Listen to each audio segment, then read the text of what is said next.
You know that feeling of mom life where every time you clean up a room, your kids are destroying another one and your house is never ever clean?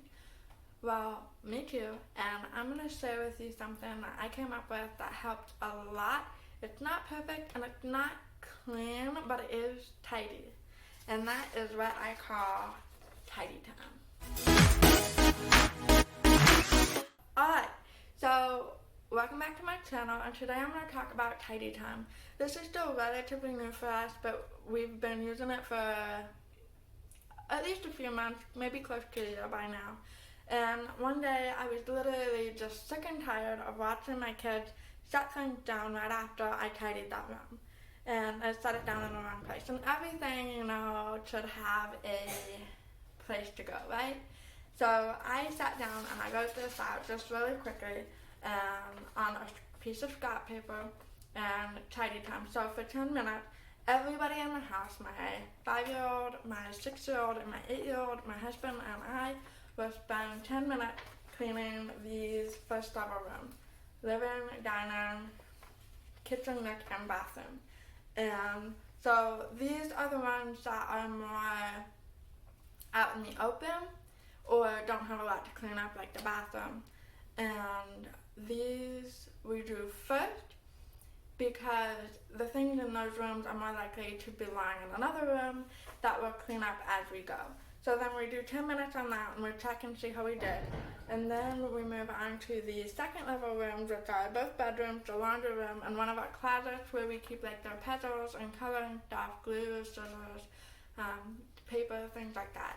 And we'll clean those things, and then we'll check those. And then the last one, we do the third level, which is bedroom, closet,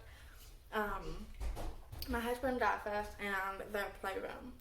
And the goal is to put things where they belong and make the house look nice. Even though we didn't clean the house, things go back where they belong, and it makes a huge difference. So I was gonna take you along and see how that turns out. So it is 24 hours later, and I'm gonna show you some before and after pictures of our tidy time. But just a disclaimer, it did not go particularly well yesterday. It took longer than it was supposed to. Ideally, it would only take 30 minutes. We would all just get stuff done. But it's been so long since we've done it that things had kind of, stacked up and gotten worse and worse and worse. So it's definitely something I'm going to try to make part of our routine so that we do it every week and it doesn't take so long every time. And also my kids seem to be a little bit selectively blind yesterday. So it didn't go particularly well, but we got it done. I don't know about you, but I always feel better when things are nice and tidy. And sometimes life just doesn't allow us to go put things away right away when we should. So this is my way of making up for that. And keep in mind that it's still dirty, it's still dusty.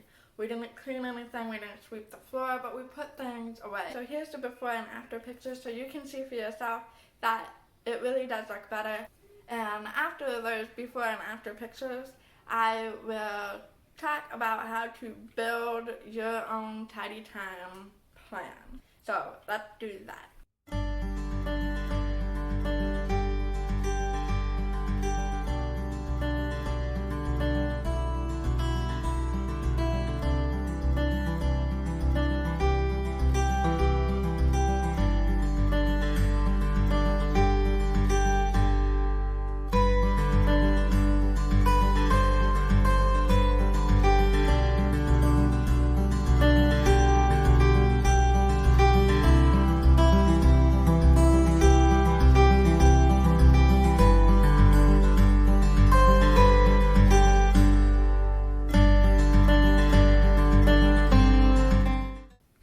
So for building the tidy time plan, it's really just a matter of thinking about the different rooms in your house and how you use them. Our first level rooms, the ones we do for the first 10 minutes, are more calming rooms, like our kitchen, our dining, our living, and we have a little nook off of our kitchen. And we do the bathrooms as well.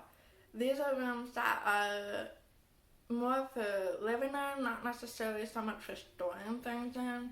and they're more likely to have something from the bedroom that got left out in them than the bedroom to have something that belongs in the kitchen.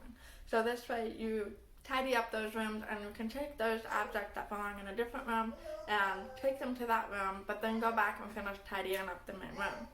So your first level rooms are going to be your more common room.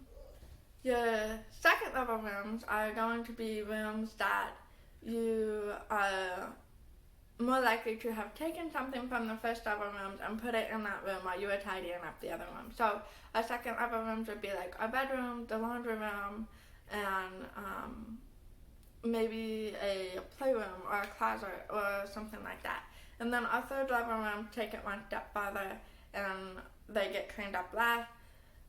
So you want to think about the areas of your house when you do it. And honestly, I just literally took a pen and jotted it down on some paper, and Tidy Time was born, and we've been doing it that way ever since.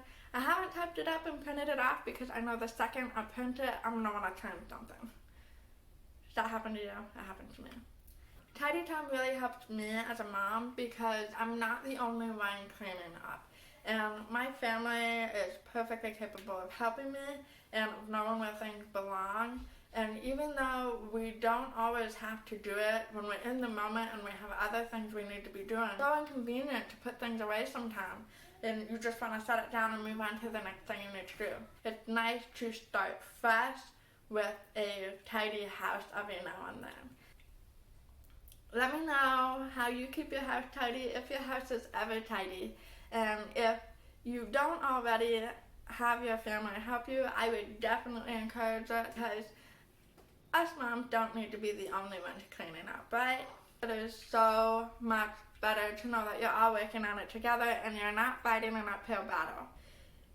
And the tidiness does not last long, but it's a good starting point, and it's nice to get back to ground zero so that things don't build up over and over again, because as I can attest, yesterday it was so much harder because we haven't done it in so long. Let me know what you think. If you have any ideas for keeping your house tidy, let me know in the comments below. Let me know if you try Tidy Time. I hope you guys have a great day, and I will see you next time. Bye.